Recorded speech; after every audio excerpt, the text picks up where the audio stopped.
To replace the battery on a Honda remote control key fob, remove the screw on the back side of the key fob using a small Phillips screwdriver.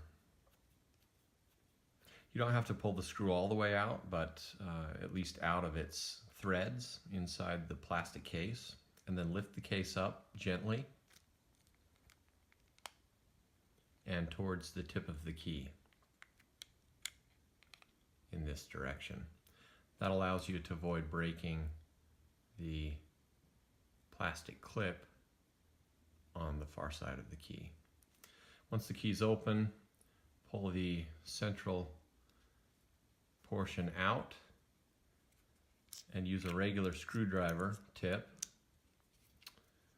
to lift either end of this central portion and separate the two halves of the portion.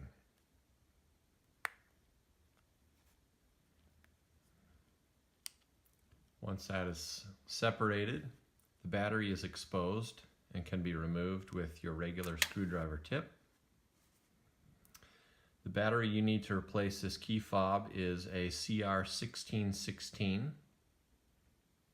I recommend using an Energizer, Duracell, Casio, Panasonic, or other brand name battery.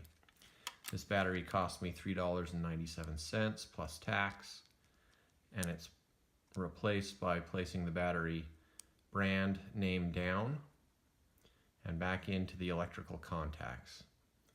You can then replace the other half of this central unit by snapping both ends together, placing it in the key, and replacing both halves of the key together. This time in the reverse order, by placing the clip back into the handle portion and then the screw back into its hole and tightening with a Phillips screwdriver.